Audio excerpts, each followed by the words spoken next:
আজকে পৌঁছে গেছি ভান্ডারি অটোমোবাইল শ্রীরামপুরে, একদম দিল্লি রোডের পাশে। আর উইকডেজ হোক আর উইকেন্ড, সব সময় গাড়ির ভিড়। আর প্রথমে ঢুকেই নিয়ে নিতে হলো এন্ট্রি টোকেন। গাড়ির পার্টসগুলো আনা রয়েছে, শক অ্যাবজর্ভার চেঞ্জ হবে, তো ওই জন্য আজকে এসেছি ভান্ডারিতে। আমার লম্বা লাইন। আজকে আমার গাড়ি সার্ভিসিংয়ের একটা ভিডিও বানাবো, অন্যর গাড়ি সার্ভিসিংয়ের কোনো ভিডিও না। যে ভিডিওটা বানাবো আমি চেষ্টা করব শুধু নিজেরটাই দেখাতে, প্রাইভেসি যেন কারোর হ্যাম্পার না হয়। ভিডিওগ্রাফির নেসেসারি অ্যাপ্রুভাল কিন্তু আগে থেকেই নিয়ে রেখেছি।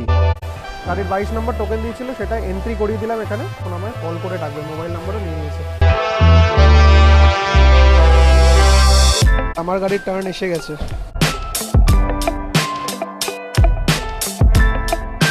এন্ট্রেন্স গেট, ওখান থেকে ঢুকে আমরা ওই দিকে চলে গেলাম, ওই পাশ দিয়ে। এটা সার্ভিসিং গ্যারাজ, আমার গাড়িও দাঁড়িয়ে waiting for his turn. And this is the area. It's a huge service centre. Confusion হয়ে গেছিলো, তো আমি ভিডিও করছিলাম, আমার মানা করলো, তো আমি ওকে আমার পারমিশন রয়েছে, আমি আমার গাড়ির ভিডিওটা করবো। সেটা ম্যাটারটা ক্লিয়ার হলো। অ্যাকচুয়ালি এখানে ভিডিও করতে দেয় না সার্ভিসিংয়ের। রিজন আমি জানি না, আমার সার্ভিসিং আমি কেন ভিডিও করতে পারবো না। যতদূর মনে হয় ভিডিও না করতে দেওয়ার রিজন যে নর্মাল গ্যারাজ তারা যেন এর টেকনিকটা না শিখে যায়। হ্যাঁ, এটা হওয়া উচিত, না হলে সার্ভিস সেন্টার আর নর্মাল গ্যারাজের পার্থক্যটা কোথায় থাকবে। এটা বিশাল একটা সার্ভিস সেন্টার। বডি শপটা কিন্তু ঠিক এর উল্টো দিকে, এখানে জাস্ট সার্ভিসিং। আর আমার গাড়ি ডক হয়ে গেছে, নিজের জায়গা পেয়ে গেছে।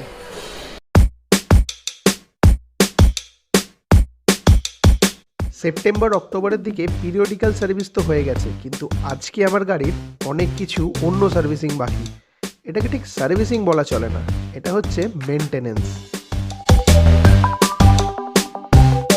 আজকে মেনটেনেন্স সার্ভিসের মধ্যে মেন যেটা হবে, সামনের দুখানা শক অ্যাবজর্ভার চেঞ্জ। গাড়ির কমফোর্ট লেভেলটা অনেকটাই ডাউন হয়ে গেছে।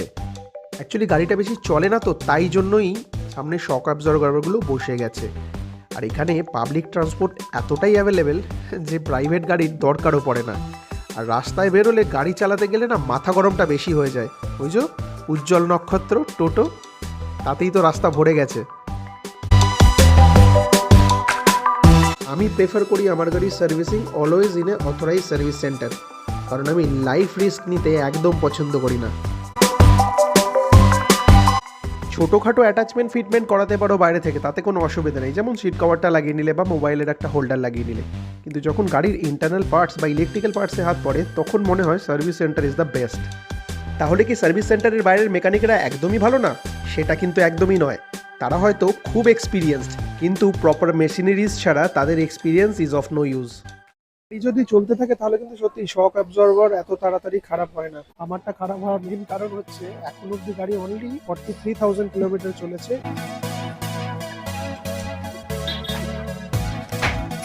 আমার মতো যারা শুধু নিজের গাড়ি ড্রাইভ বা রাইড করো, তারা কোনোদিনই বুঝতে পারবে না গাড়ির কমফোর্ট লেভেলটা যে ডাউন হয়ে গেছে। এটা বুঝতে পারবে যখন তুমি অন্যের গাড়িতে বসবে বা কেউ তোমার গাড়িতে বসে তোমায় পয়েন্ট আউট করবে। আর আমার ক্ষেত্রে এই দুটোই হয়েছে। তাই দেরি না করে তাড়াতাড়ি সার্ভিস সেন্টারে গিয়ে চেক করালাম কোন কোন সাসপেনশনগুলো চেঞ্জ করতে হবে। আর ভাগ্য ভালো, পেছনেরগুলো এখনও কমপ্লিটলি ওকে। পার্সোনাল ভেহিকেলের সাসপেনশন এত তাড়াতাড়ি বসে যায় না যদি গাড়িটা রেগুলার চলতে থাকে, আর আমার ক্ষেত্রে সেটাই হয়নি। আর এর দুটোই রিজন, এখানে পাবলিক ট্রান্সপোর্ট ভরে রয়েছে, আর দ্বিতীয় রাস্তায় যা টোটো, গাড়ি নিয়ে বেরোতে ধিৎকার লেগে গেছে। যাই হোক, তবুও যখন বেরোই একটু লং ড্রাইভেই বেরোই, আর ডিসাইড করে নিই আগে থেকেই পুরো রুটটার মধ্যে যেন হাইওয়েটাই বেশি থাকে। আমরা যখন গাড়ির এক্সিলেটারে পা দিয়ে গাড়িকে রুদ্ধশ্বাসে দৌড় করাই, তখন কিন্তু কোথাও না কোথাও আমাদের ট্রাস্ট ইনডাইরেক্ট ওয়েতে এনাদের ওপরেই থাকে। আমি একজন ভেটেরান, মানে অবসরপ্রাপ্ত সৈনিক। লাইফে অনেক রিস্ক নিয়েছি, প্রফেশনালি। পার্সোনালি কিন্তু আমি রিস্ক নিতে একদম রাজি নই। তাই আমি সকলকে বলি, যখনই গাড়ির সার্ভিসিং করাবে বা বাইকের servicing, prefer always authorise service centre. একটু হয়তো টাকা বেশি লাগে, কিন্তু লাইফ সিকিউরিটির আগে কিছু নয়।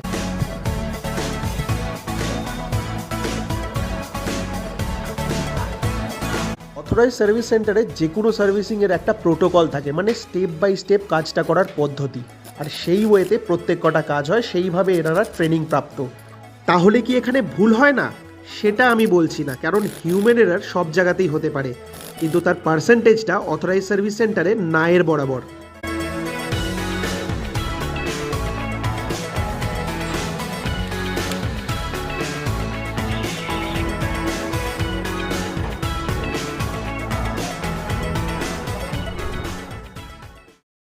এতদিন যে গাড়িটা পুরো স্প্রিংয়ের ভরসাতেই ছিল সেটা দেখাচ্ছি, মানে পুরোপুরি স্প্রিংয়ের ভরসা।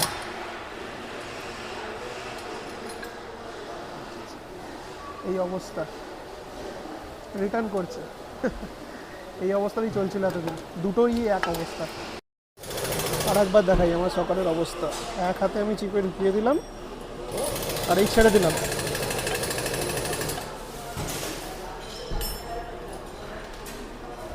মানে আমার গাড়ির ওই স্প্রিংটাতেই আমার গাড়ির সামনের কমফর্ট লেভেল দিচ্ছিল।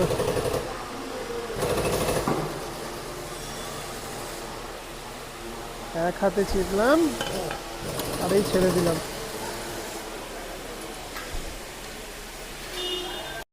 গাড়ির সকার রিপ্লেসমেন্ট ডান সাকসেসফুলি এবং খুব স্যাটিসফ্যাক্টরিলি। সকারগুলোর অবস্থা থেকে বুঝতে পারলাম যে গাড়িটায় বসলে টোটোর মতো কেন লাগতো। আর লাগানোর পরে ছোট্ট করে রিইনস্টলেশন, যেগুলো খুলেছিল সেগুলো আবার লাগাতেও তো হবে।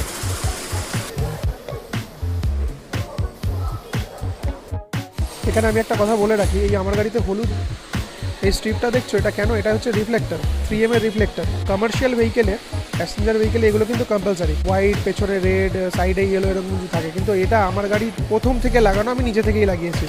কারণ হচ্ছে গাড়ির রাইডের থেকে আমার কাছে সেফটিটা মেন। হাইওয়েতে চলার সময় দূর থেকে যদি নজরে চলে আসে তাহলে অনেক অ্যাক্সিডেন্ট অ্যাভয়েড করা যায়। গাড়ির সৌন্দর্য তো আছেই, এই জন্য আমি অ্যাডভাইস করবো এগুলোও লাগাতে পারো। আমার গাড়িতে আমার ছেলে যখন থেকে বসে, ছোটো বয়স থেকে, তখন থেকে এটাও লাগানো, আর এই রেড রিফ্লেক্টর 3M এর স্ট্রিপটাও লাগানো। এবার মেন যে কাজটা বাকি, নাম্বার 1 অটো সেন্সার, এটাও চেঞ্জ হবে। অটো সেন্সার যেটাতে খুলে রাখা এখন, কিন্তু দেখাচ্ছি দেখো।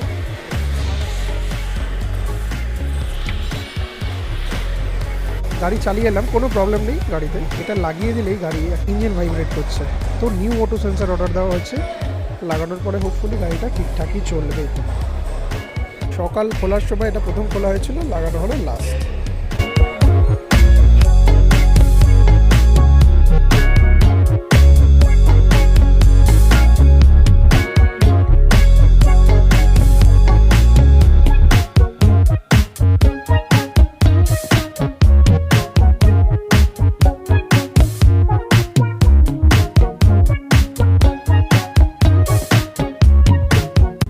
অটো সেন্সার লাগানোর পরে যে ম্যাল ফাংশন ইন্ডিকেটার লাইটটা জ্বলছিল, সেইটাকে এবার ওই কম্পিউটারের মাধ্যমে চেক করা হবে এবার ম্যাল ফাংশন ইন্ডিকেটার লাইটটা যাচ্ছে কিনা, মানে নিভছে কিনা।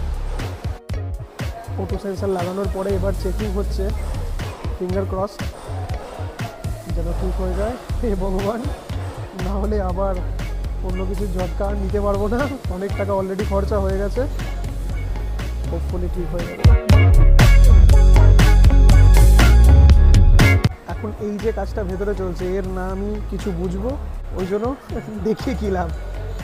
এইটা যারা মারুতির এক্সপার্ট, এনারা যারা সার্ভিসিং করেন, এনারাই বুঝবে এর ভেতরে কী বৃত্তান্ত আছে। ম্যাল ফাংশন ইন্ডিকেটার যে লাইটটা জ্বলছে, সেই ম্যাল ফাংশনটা এখান থেকে বাগটাকে ক্লিয়ার করতে হয়, আমি যতদূর শুনলাম এনাদের থেকে। তাই এটা দেখে লাভ নেই, আলটিমেট রেজাল্টটা শুধু জান। এখানে অনেক কিছু ডাটা দেখাচ্ছে, যে ডাটাগুলো আমার পক্ষে বা আপনাদের পক্ষে কারোর পক্ষে বোঝা সম্ভব নয়। এটা শুধু একটাই বোঝাভাবে সম্ভব, এনাদের জিজ্ঞাসা করো সব ঠিক আছে, এনারা যদি বলে হ্যাঁ তার ঠিক আছে। অটো সেন্সর চেঞ্জ হওয়ার পরেও গাড়ির সেই জার্কিং প্রবলেমটা আবার শুরু হয়ে গেছে, অন্য কোথাও কিছু প্রবলেম হবে।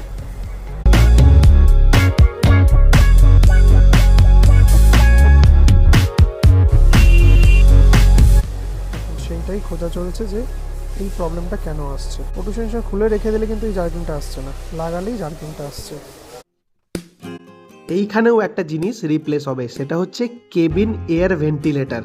এই জায়গাটা তোমরা অনেকেই হয়তো জানবে না, আমি জানি, কারণ ওই ভেন্টিলেটারে দুটো ফ্ল্যাপ থাকে। যখন দরজা বন্ধ হয় না, তখন ওই এক্সেস এয়ারটা বেরিয়ে যায়, যখন জানলাগুলো সব বন্ধ থাকে। এই যে ফ্ল্যাপগুলো দেখছো, এগুলোকে ইঁদুরে কেটে দিয়েছিল, সেইটা অনেক দিন ধরে খারাপ ছিল। আমি ওখানে টেপ লাগিয়ে চালাচ্ছিলাম, ওটাও আজকে রিপ্লেস হলো। মনটা খারাপ, অটো সেন্সার চেঞ্জ করেও কোনো কাজের কাজ হলো না। যদি কিছু করা যায়, গাড়ি রাখতে হবে, কবে গাড়ি পাবে সেটা হচ্ছে ব্যাপার। রিকোয়েস্ট করলাম যে একটু যদি আজকে কিছু করা যায়। এখন 1:30 বাজে, বললো একটু ওয়েট করতে, দেখা যাক। বাট মনটা খারাপ, ECM যদি যায় তো হয়ে গেল, বিশাল টাকা ধাক্কা। রিকোয়েস্ট করাতে এনারা যে কাজটা করছেন আমার মনে হচ্ছে পজিটিভ রেজাল্ট আসছে। এখন চেক করতে নিয়ে গেল, হোপফুলি ফিঙ্গার ক্রসড যেন সব ঠিক হয়ে যায়। এবার এইটাকে রিপ্লেস করাবার জন্য যাচ্ছে।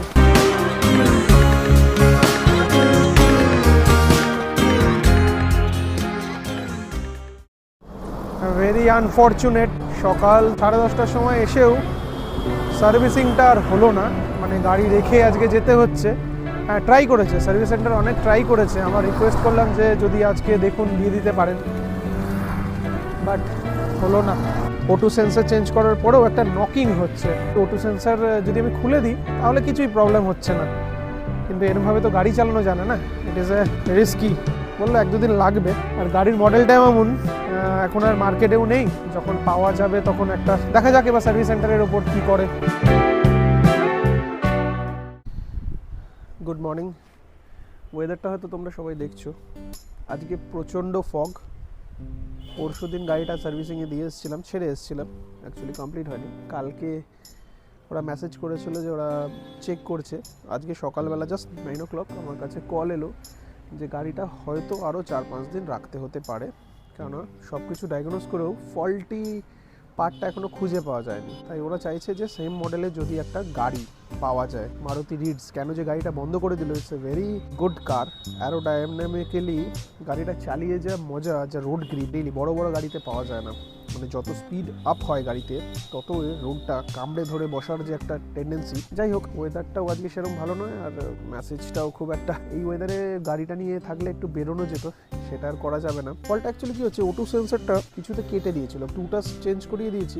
ফার্স্টটা চেঞ্জ করলে গাড়িতে নকিং হচ্ছে, যেটা তোমাদের বললাম, সেই নকিংটা তো যেতে হবে। খুলে রেখে তো অটো সেন্সার চালানো যায় না, খুলে রাখলে কিন্তু গাড়ি একদম কোনো প্রবলেম নেই, অটো সেন্সারটা লাগালেই নকিং। এই হচ্ছে ব্যাপার। যখন আমি এই গাড়ির পার্টসগুলো অর্ডার করেছিলাম, ভান্ডারি অটোমোবাইলস এর একটা হোয়াটসঅ্যাপ গ্রুপ ক্রিয়েট করে। এই গ্রুপের মধ্যে অনেকেই থাকে, 8-9 জন, আমি জানি না কারা কারা। তার মধ্যে সার্ভিস অ্যাডভাইজার থাকে, যিনি আমার গাড়িটা অ্যাটেন্ড করেছিলেন। তো ওখানে মেসেজ করলে ওনারা রিপ্লাইও করেন। এই গ্রুপেই কালকে আমায় একটা আপডেট দিয়েছে, আজকে সকালবেলা আপডেট দিল যে আরও 4-5 দিন। Hope for the best. আমাদের কাশুনদিকে সাপোর্ট করার জন্য তোমাদের প্রত্যেকটা লাইক, সাবস্ক্রাইব অ্যান্ড কমেন্ট আমাদের অত্যন্ত খুশির অনুভূতি দেয়। পাশে থাকার জন্য থ্যাংক ইউ।